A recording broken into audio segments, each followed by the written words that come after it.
마가복음 14장 27절에서 42절까지 말씀을 교독을 하도록 하겠습니다. 제가 먼저 봉독하겠습니다. 예수께서 제자들에게 이르시되 너희가 다 나를 버리리라.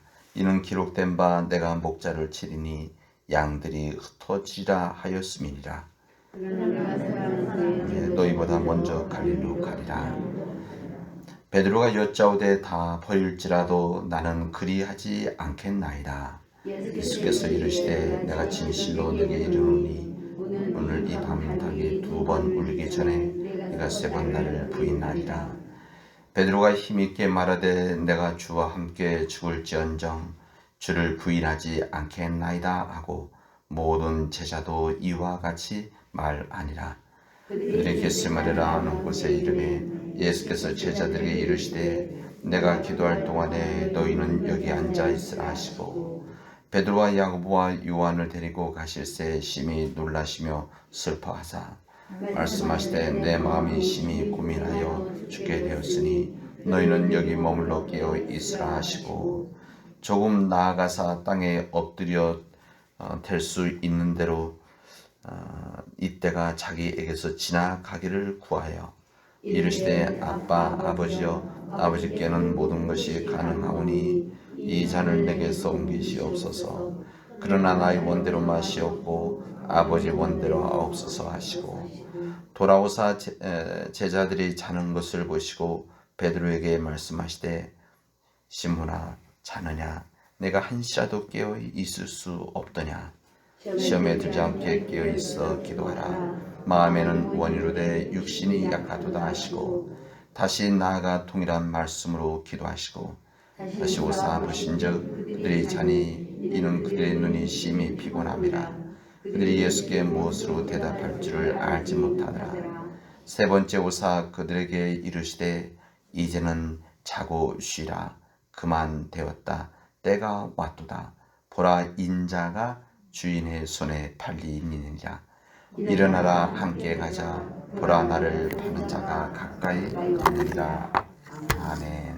주님의 말씀입니다. 잘 쉬셨습니까? 오늘 하루도 주와 통행하는 믿음의 복된 하루가 되어지기를 바랍니다. 어제 우리 어른들 같이 우리 교우들이 함께 가을 나들이를 갔다 왔는데 오늘 아침에 또 이렇게 만나게 돼서 너무 반갑습니다. 어제 피곤하셨을 텐데도 불구하고 또 이렇게 아침에 이렇게 일어나서 또 함께 나와서 만날 수 있고 함께 믿음을 날 수 있다는 것이 하나님께서 은총한 생각이 되어집니다. 어제 여러 가지 모양으로 수고하시는 우리 모든 분들에게 감사하다는 말씀을 전합니다. 오늘 우리에게 주신 이 말씀 이제 마가복음 14장 27절 42절에 있는 말씀은 이제 우리 마가복음 16장 전체에서 예수님께서 예루살렘으로 향하는 길의 마지막 여정의 시간들입니다. 약 2000년 전 어느 목요일 밤에 일어난 사건이죠. 목요일 밤에. 그래서 오늘 본문의 말씀은 순환을 예고하는 것으로부터 말씀이 시작이 되어집니다. 예수님께서 제자들에게 말씀하신 오늘 밤에 너희는 모두 나를 버릴 것이다. 이렇게 말씀하십니다. 그래서 이 구약 성경에 목자를 칠 것이니 양떼가 흩어질 것이다. 이 말씀을 인용을 하시게 되어집니다. 무슨 말인가 하면 예수님께서는 어떻게 죽고 또 어떻게 부활할지 그리고 제자들의 삶의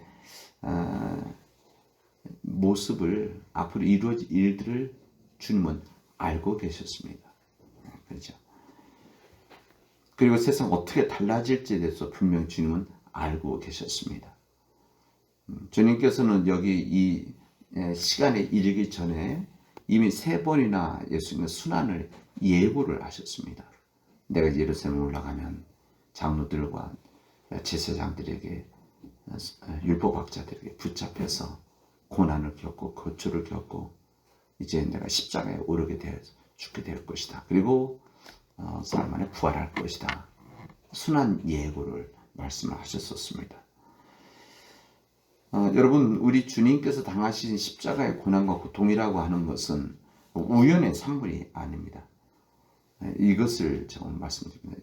예수님께서 이 제자들과 함께 말씀을 나누실 때도 이미 이게 지금 직전입니다. 예수님 붙잡히기 직전에 여러분 만약 이런 직전에 고통스러운 일이고 이것을 두려워했다고 한다면 이미 아셨기 때문에 아마 피하실 수도 있었을 것입니다. 그러나 주님께서는 이 모든 일들 앞으로 이루어질 일들을 분명히 알고 계셨음에도 불구하고 그리고 이것은 하나님의 계획하심 속에 이 길을 걸어가야 된다라고 하는 하나님의 뜻을 알고 계셨기 때문에 주님 그 길을 피하지를 않으셨습니다. 그러나 우리 예수님께서 인간의 몸으로 오셨기 때문에 이런 이야기를 알고 있는 아예 차라리 모른다고 한다면 덜 모르니까 덜 고통스러울 수도 있지만 그러나 이 모든 것을 알고 계신 주님께서 인간의 몸으로 오신 그 주님께서 얼마나 심정이 아프셨겠습니까? 여기에다가 이제 예수님의 고난도 있지만 예수님의 제자들 가운데 한 사람이 자신을 팔아 넘길 것을 이미 주님은 알고 계셨습니다. 그리고 그중 한 사람이 자신을 부인하고 저주할 것도 주님은 아셨습니다. 그리고 대부분 제자들이 자신의 곁을 떠날 것도 알고 계셨습니다. 이것이 아마 더욱 마음 아프셨을 것입니다. 그러니까 이 제자들 앞으로 이루어질 일들을 이미 주님은 알고 계셨기 때문에 이 제자들 가운데 그중 한 사람이 나를 팔아넘길 것이고 나를 배반할 것이고 제 떠날 것이다. 아마 더 육체적인 고통도 고통이지만 아마 이런 마음의 아픔이 더 크셨을 것입니다. 예수님께서 자신이 인간의 죄악 홀로 담당하기 위해서 이 십자가의 길을 홀로 걸어간다는 것을 아시고 그 길을 옮기는 동안 그 길을 걸어가는 동안에 이 제자들이 뿔뿔이 흩어져서 이 목자를 버리고 도망갈 것을 미리 보고 계셨기 때문에 오늘 본문의 말씀에서 주님 그 말씀 먼저 하십니다. 근데 베드로가 예수님께 이제 오늘 본문의 내용에 보면 그렇게 이야기를 합니다. 예수님께서 오늘 밤 너희는 모두 나를 버릴 것이다 라고 하는 이야기에 베드로가 비록 모든 사람이 다 주님을 버릴지라도 나는 절대로 주님을 버리지 않겠습니다. 이 말씀을 이야기를 합니다. 이거 굉장히 충성스러운 이야기 아닙니까? 충성스러운 이야기인데 충성스러운 고백인데도 불구하고 주님은 이미 아셨습니다. 이것이 연약한 인생의 헛된 큰 소리에 불과하구나. 주님은 아셨습니다. 우리 주님께서는 분명히 이 모든 것을 알고 계셨음에도 불구하고 이 베드로에 대해서 그렇게 심하게 탓하지 않습니다. 그리고 어떻게 더 나를 배신할 것이냐, 나를 떠날 것이냐, 외면할 것이냐 이런 이야기 하지 않으십니다. 우리들도 우리 자녀들을 키우다 보면 우리 자녀들이 여기 계신 분들은 자녀들이 다 크기 때문에 이제 뭐 그런 적은 아니지만 그러나 어린 우리 자녀들이 어렸을 때 자녀들은 뭐 감추고 몰라게 하는 것 같지만 우리 부모들은 다 아는 거 아닙니까? 그냥 얼굴만 봐도 말하는 것만 봐도 그렇다고 모든 것을 다 혼내고 그러지는 않았죠. 아이들이니까 자녀들이니까 예수님은 아마 그러셨을 것입니다. 주님께서는 내가 진정으로 내게 말한다. 오늘 밤에 날이 울기 전에 내가 3번 나를 모른다고 할 것이다. 아마 주님께서 그렇게 말씀하셨습니다. 아마 우리 주님께서 이 이야기를 하실 때 막 혼내듯이 이야기하지 않으셨을 것이다. 저는 그런 생각을 해봅니다. 왜? 주님께서는 이 베드로마저도 불쌍히 여겼기 때문에 그렇습니다. 이 이야기를 들었던 이 베드로는 그렇습니까? 주님, 제가 그렇게 연약한 존재입니까? 주님, 저를 도와주십시오. 이렇게 이야기하지 않았습니다. 이렇게 했으면 또 좋았을 텐데. 이 베드로가 주님, 제가 그렇게 연약한 존재입니까? 연약한 존재이기 때문에 나를 도와주십시오. 이렇게 이야기를 했다고 한다면 좋았을 텐데, 내가 주 앞에 죽을전정 주님을 부인하지 않겠습니다. 라고 하는 이야기, 장담까지 하게 되었습니다. 여기 보면 나머지 제자들도 같이 그런 입장에 서 있었다. 이렇게 이야기합니다. 그러니까 주님께서 이렇게 말씀하신 모든 제자들, 베드로가 대표로 이야기했지만 이 제자들이 다 같이 이 생각을 하고 있었다. 그런 이야기입니다. 그때 예수님께서 그들에게 말씀하셨습니다. 내 마음이 괴로워 죽을 지경이다. 이제 한국식으로 이렇게 표현했지만 내가 너무너무 힘들구나. 너희는 여기 머물러서 나와 함께 깨어 있도록 해라. 그리고 주님께서는 조금 더 나아가셔서 기도를 하시게 되어집니다. 그리고 주님께서는 아까 말씀드린 대로 마음 힘든 이런 상황 속에 있었기 때문에 나의 아버지 하실 수만 있으시다고 한다면 이 잔을, 이 고난의 잔을, 이 십자가의 잔을 내게서 지나가게 해 주십시오 라고 주님 기도하십니다. 그러나 주님께서는 거기서 끝났다고 한다면 우리 주님이 아니시죠. 우리 주님께서는 그렇게 말씀하시면 내 뜻대로 하지 마시고 주님 뜻대로 하십시오. 주님께 맡기겠습니다. 여러분, 이 말씀을 우리들은 고난 주간에도 부활주일에도 아니면 이런 우리 말씀 나눌 시간, 이 시간 많은 시간에 이 말씀을 읽습니다.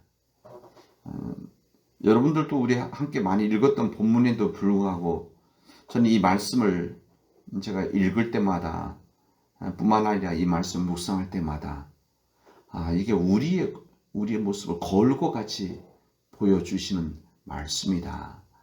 단순히 베드로에 대한 고백과 베드로의 반응 또 제자들의 반응이 아니라 이 말씀 보면서 우리도 이렇게 살아가고 있는 것은 아닌가. 우리 주님 앞에는 제가 절대 주님을 버리지 않겠습니다. 버린 모든 사람 다 주님 버릴지라도 주님 저는 주님 버리지 않겠습니다. 이런 고백이 우리 안에서 이루어지는 거 아닙니까? 그리고 우리도 기도할 때마다 이 베드로처럼 이렇게 표현하지는 않지만 이렇게 기도하지는 않지만 사실 우리 기도할 때마다 이 마음을 가지고 주님 제가 주님 뜻대로 살게 해 주십시오. 주님 말씀 앞에 순종하게 해 주십시오. 이렇게 고백은 하고 우리 간구하는데 우리 삶에서는 우리가 혹시 베드로와 같이 여기 있는 제자들과 같이 주님 말씀하셨음에도 불구하고 내가 고백한데도 불구하고 그 순간에 주님을 외면하고 때로는 주님을 외면하고 때로는 주님을 배반하고 때로는 주님의 이름까지도 팔아버리는 그런 삶을 살아가는 우리들의 모습을 이 모습을 통해서 우리에게 보여줍니다. 아마 그런 생각도 해봅니다. 이 제자들 여기 나와 있는 제자들 이게 부끄러운 고백 아닙니까? 우리 개인적으로도 아니면 가정적으로도 아니면 우리 교회적으로도 우리 부끄러운 모습들이 있지 않습니까? 부끄러운 모습들. 이거 거짓말까지는 하지 않는다고 하더라도 그냥 침묵하고 있을 수도 있죠. 그런 일들이 얼마나 많이 있습니까? 저도 그렇고 여러분들도 부끄러운 이 고백들이 있는데 이거 말하는 거 거짓말 그러지 않았습니다. 이렇게 말은 하지 않더라도 그렇다고 자랑하고 드러내지는 잘 않습니다. 근데 왜 이 말씀 드리냐면 이 말씀을 지금 성경에 기록하고 이 말씀을 전할 때는 이 제자들 여기 나와 있는 이 제자들이 다 교회 지도자들이 되어져 있었을 때입니다. 그다음 초대 교회에 다 지금 말로 목회자들이죠. 목회자들인데 이 기록되어질 때 이 부분을 사실은 빼도 큰 문제는 아니죠. 왜냐면 그 당시 때 이 교회 지도자들이니까 이제 이 부분 우리 부끄러운 모습이니까 우리 얘기하지 말자 이렇게 아마 할 수도 있었을 것입니다. 이때 주님을 지키고 주님 끝까지 갔다 이렇게 거짓말하지 않더라도 이 부끄러운 모습을 드러내지 않아도 되는데 성경은 이 부분을 성경은 제자들이 이게 다 제자들이 사도들이 쓴 거 아닙니까? 사도들이 이 부분을 그대로 고백을 합니다. 자신의 부끄러웠던 모습을 있는 그대로 드러내죠. 저는 이 제자들이 이 기록을 쓸 때는 이 성경, 이 말씀을 읽는 그냥 초대교회 교인들, 실제 이 말씀 처음 읽었던, 이것을 읽기를 원했던 초대 교인들입니다. 초대교회 교인들. 이 초대교회 교인들이 우리들의 이 모습을 보고, 이 부끄러운 모습을 보고 우리 자신들의 신앙적인 삶에 결단하고 반성하기를 원하는 아마 그 마음으로 있는 그대로 증언을 했다. 그런 생각을 해봅니다. 아마 이 사도들은 이 말씀을 기록하고 이 말씀을 전하면서 그러시게 했겠죠. 나도 연약한 사람이었다. 나도 죄인이었다. 나에게도 이런 허물이 있었다. 이 말씀을 아마 사도들이 초대교회 교인들에게 했었을 것이고 뿐만 아니라 그 이후의 모든 크리스찬들에게 했었을 것이라고 생각되어집니다. 이 제자들이 이런 마음 아픈 일이 있었기 때문에 아마 그들이 주님의 부활하신 후에 그들이 성령으로 거듭난 후에 목숨을 내놓고 다 주님을 위해서 헌신했던, 그래서 끝내는 십자에서 거의 대부분의 이 십자가에서 아니면 원형극장에서 다 순교하지 않았겠습니까? 그 마음이 아마 이런 간절한 마음이 있었기 때문이다 생각이 되어집니다. 주님은 이 고통스러운 기도의 밤을 지내는 동안에 제자들에게 이야기를 했던 것이죠. 내가 힘들어 죽을 지경이다. 성경 표현대로 한다면 넌 여기 머물러서 나와 함께 깨어 있으라. 이렇게 말씀하셨던 겁니다. 그리고 그때 호언장담했던 베드로가 잠을 자고 있었습니다. 다른 제자도 마찬가지지만 제자들 중에 베드로, 무참히 실패할 수밖에 없었던 상황들이 여기 나오죠. 근데 예수님께서는 그런 베드로에게 이렇게 이야기합니다. 예수님께서 기도하시다가 와서 보니까 다 자고 있는 거예요. 아마 이제 그 하루 종일 여러 가지 일들이 많았기 때문에 피곤했었기 때문에 인간적인 면에서 충분히 이해도 합니다. 그러나 주님께서는 왜 이렇게 자고 있느냐에 대해서 오늘 성경 말씀이 이렇게 되어져 있습니다. 너희들이 시험에 빠지지 않도록 깨어서 기도하여라. 마음은 원하지만 육신이 약하구나. 이렇게 말씀하십니다. 그러니까 마음은 원하지만 이 제자들도 그냥 거기 예수님하고 이 겟세마네 동산에 기도하실 때 그냥 올라가서 우리 잠자자 이렇게 간 것이 아니라 가서 기도하고 싶었는데 너무 피곤하니까 육신이 약해서 잠이 든 것이죠. 우리 주님께서는 그렇게 이야기합니다. 시험에 빠져서 깨어서 기도해라. 우리 주님께서는 아마 저는 그런 생각입니다. 예수님께서 이 제자들 막 욕하는 이야기가 아니라 불쌍히 여기는 마음. 그래서 앞으로 이루어질 일들 가운데서 앞으로 시험에 빠지지 않도록 기도해라. 이렇게 말씀을 하셨을 것입니다. 우리가 시험에 들지 않을 수 있는 정말 좋은 믿음의 지혜를 우리 주님 주시죠. 우리들이 의지가 강하다고 한다면 아마 말씀하셔서 흔들리지 않고 살아갈 것입니다. 여러분도 저도 한번 기계들은 그죠. 기계들 한번 딱 해놓으면 그대로 하는 거 아닙니까? 시키는 대로. 컴퓨터도 마찬가지고 시계도 이게 정확하게 돌아가도록 해놨기 때문에 끊임없이 돌아가죠. 그러나 우리 인간은 그러지 못합니다. 우리들 이야기 아닙니까? 우리가 연약하기 때문에 시험에 들 수 있다는 거죠. 오늘 말씀은 그래서 주님께서는 시험에 빠지지 않도록 깨어서 기도하여라 말씀하십니다. 우리가 기도하는 일 그리고 정직한 자기 성찰, 그러니까 내가 연약하다고 하는 것을 그대로 고백하고 내가 연약하기 때문에 주님 연약한 저를 도와주십시오. 주님께서 동행해 주십시오. 제 능력은 감당할 수가 없습니다. 라고 하는 자기 성찰, 정직한 자기 성찰과 기도가 있을 때 이 힘들고 어려운 일들을 감당하고 깨어서 기도하면 시험에 들지 않을 수 있다는 것을 오늘 주님 말씀하십니다. 이제 우리 남은 삶 가운데서 이 믿음의 삶을 믿음으로 감당해 나가시기 바랍니다. 우리가 깨어서 기도하는 이 일들, 우리 새벽기도 이렇게 나와서 기도하는 일들도 그런 우리 신앙적인 우리의 몸부림 아닙니까? 우리 새벽기도 나와서 하나님 앞에 회개하는 자기 성찰, 그리고 하나님 앞에 나와서 주님 내가 연약합니다. 이것을 주님에 고백하고 도와주십시오.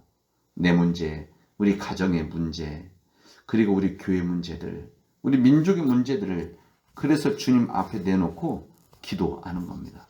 이게 바로 우리들이 연약한 우리의 삶, 우리 교회 가운데 이 일을 감당해 나갈 수 있는 길, 지혜, 깨어서 기도하는 것이라는 것을 주님께서 우리에게 말씀하십니다.